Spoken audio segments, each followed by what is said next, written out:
Arrow. They're both, I can't tell if they're playing that they didn't know this was what it is, or if they're legitimately like, we didn't know about this. So maybe he was just drunk and threw it all out there. Maybe it's not set in stone for Friday, November 13th. They better get to work, though. Even out of time. I got my $15. Right? So it's like, but it's awesome. Either way, I'm glad that they're excited for another one, and we are too. Oh, yeah. Oh, yeah. I could do this, every other month or at least quarterly. That'd be awesome. Oh, for sure. The recent trailer for Season 2 of Disney's hit Star Wars series, The Mandalorian, has been released. The series returns to Disney Plus on October 30th. The trailer features a cameo from Sasha Banks. Banks is shown wearing a Jedi-like robe in the trailer. Her character's identity has not yet been announced. Near the end of the trailer, the Mandalorian appears to be attending some type of galactic combat competition taking place inside of a ring. Former MMA fighter Gina Carrero also stars in the series. It's going to be real hokey, isn't it? Oh, it's going to be so bad. I hope not. Oh, me too. I'm excited. I hope not. I actually just finished The Mandalorian probably like last month.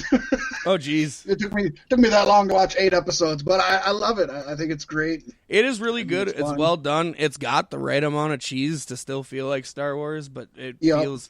I love that it feels more like a Western. You know what I mean? Like, I'm really excited, though, to see what they do with this kind of like MMA-style fighting thing for... I don't know. It's going to be interesting. One thing's for sure, people are going to tune in and watch it. Oh, yeah. Whether it's good or bad, I mean, people are going to see it. Something that people may not see? I don't know. It was a bad segue. Matt Riddle dropped his petition for a restraining order against Candy Cartwright, also known as Samantha Tavel, real name, who previously accused him of sexual assault during the Speaking Out movement earlier this year. Riddle Wait, she's a wrestler? Yeah. I didn't realize she had two names. Not like a big-time wrestler. Yeah. Riddle and his lawyer accused Cartwright of cyber-stalking after the original accusation was made earlier this year, which led to the restraining order petition. Now it's been revealed that Riddle and his lawyer filed to have the petition dismissed in Orange County, Florida on Monday, September 7th, just 36 hours before a court date to hear a motion to dismiss, according to documents revealed by David Bixpen. Cartwright's lawyer has filed for dismissal, claiming a lack of evidence, among other issues, with the petition. It was noted that Riddle's voluntary dismissal drops the case entirely. If they had proceeded to the hearing scheduled for the second week of this month, then if it was a successful motion to dismiss on an anti-SLAPP grounds, that's strategic lawsuit against public participation, that may have resulted in Riddle being forced to pay legal fees and court costs to Cartwright, cover all of her expenses. Candy Cartwright says she'll continue to fight back and speak up, posting, "I would like to thank Time's Up LDF for helping me with these difficult months and helping me push back against these claims. I also want to thank everyone who supported me in this. I appreciate every single one of you." So the news here is he had it dismissed so he didn't have to pay for her shit. That's what it sounds like, but I feel like the story might not be over. No, I hope not by a mile. Then on Thursday, Riddle's lawyer, Daniel Rose, issued the following statement. On July 14th, 2020, our client, Matthew Riddle, only sought a cyber-stalking injunction against Samantha Tavel. The court set it for hearing as they found probable cause for the matter to be heard. It was represented to our client and our firm that Miss Tavel had moved on with her life, and our client would no longer need to continue with the cyber-stalking injunction. Our client then dismissed the cyber-stalking injunction without prejudice, which left all of his legal remedies open and allowed for closure. Today, our client has elected to file a civil suit against Miss Tavel for her continued false and defamatory statements that her client sexually assaulted her. No further statements will be made on social media on this matter at this time. You gotta love it. So now he's suing her. Good stuff. I think he's going to fall from this eventually. At least the divorce is in the books, I think. Oh, hands down. I'm surprised that's not already. It may already be a separation. They're just waiting for everything to be done and legal and clean. Who knows? But that was kind of our shortage sentinel, although now we have a lot of comings and goings, and they are coming, but not a lot have been going, Paystee. Maximum climax. Yeah, there's actually a lot of really good on the coming and going, and we're going to start it off with some news coming from Fightful Select. That Impact Wrestling has offered Deonna Purrazzo a full-time deal with the company.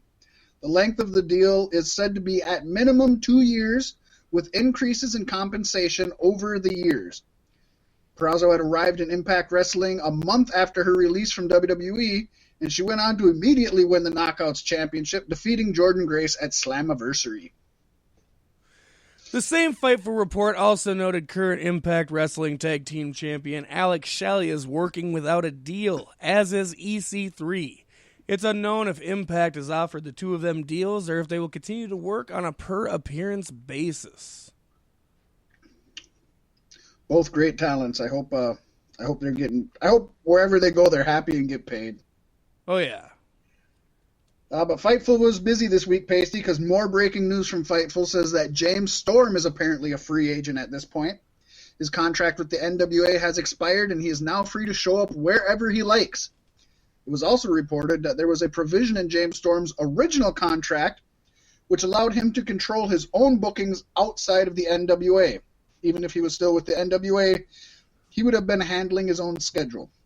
So basically, any NWA dates he would have to make, but anything that didn't interfere with NWA, he could go to AEW, WWE, Impact, Ring of Honor, whatever. That'd be awesome to see him go to WWE on an off day. Right? That would be laugh at Bobby Roode and then go back to NWA. Hit him with a beer bottle.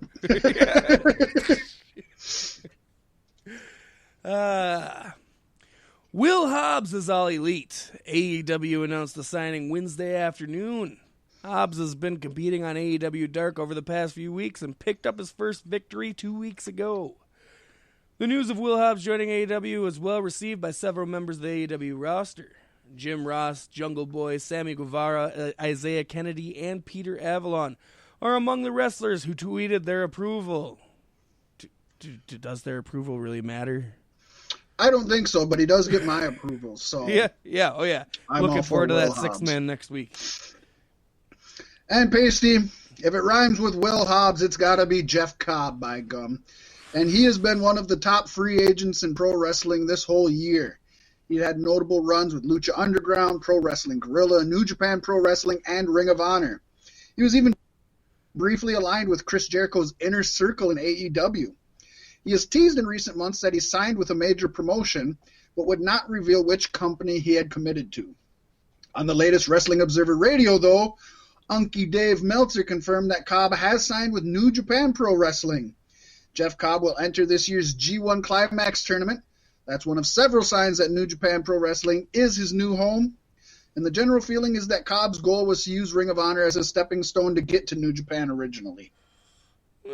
Seems to be the way people used to do it. Yeah. Major League Wrestling announced today the signing of L.A. Park Jr., the youngest son of L.A. Park. Both his dad, L.A. Park, and his brother, Eho de L.A. Park, also wrestle for MLW. On Thursday, Court Bauer tweeted about L.A. Park Jr.'s signing. He also teased more new faces will be coming in leading up to the restart. That's probably the most times I've heard you say L.A. Park in 30 seconds. Just a lot of L.A. Park in there. So their faction should be called Parks and Rec with W-R-E-C-K.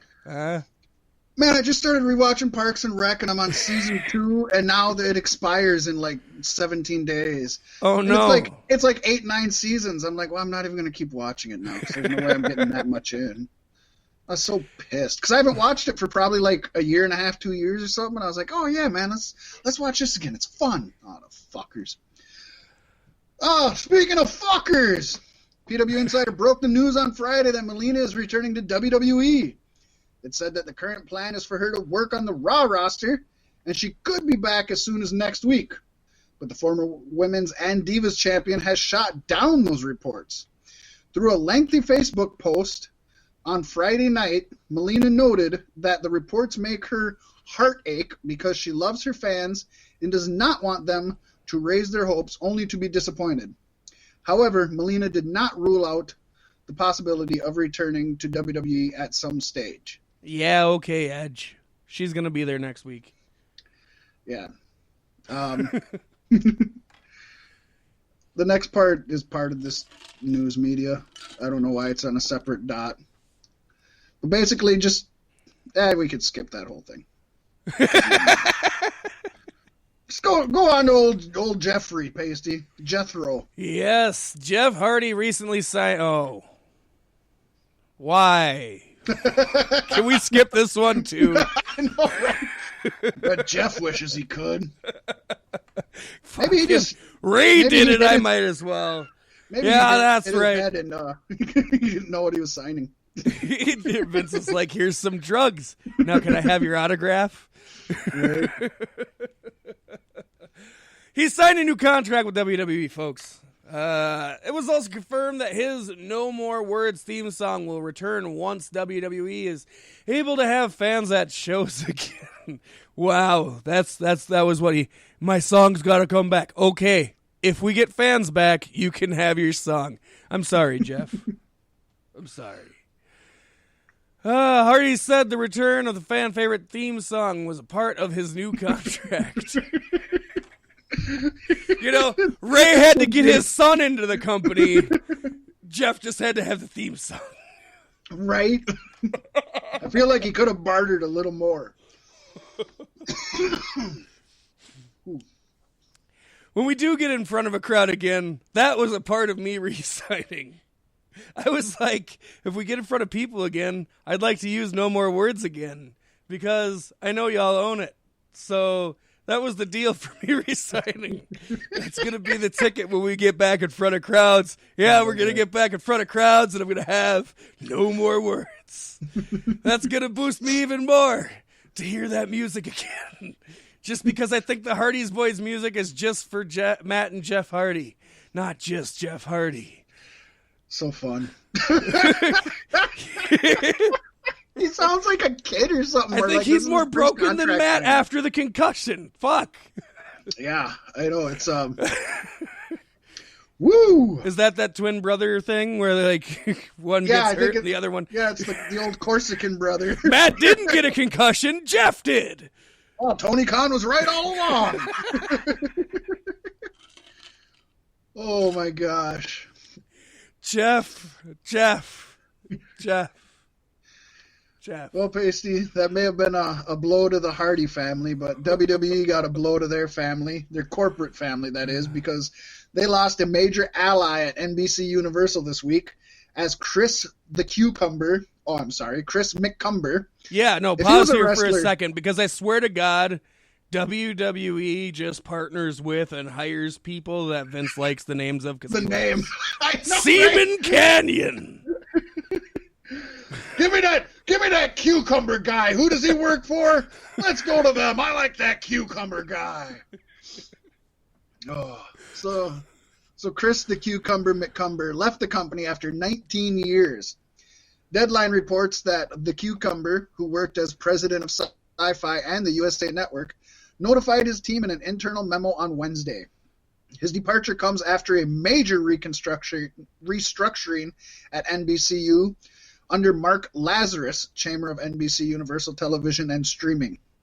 The Cucumber is considered to be the person who spearheaded the negotiations between NBCU and WWE, which led to their current big money deal.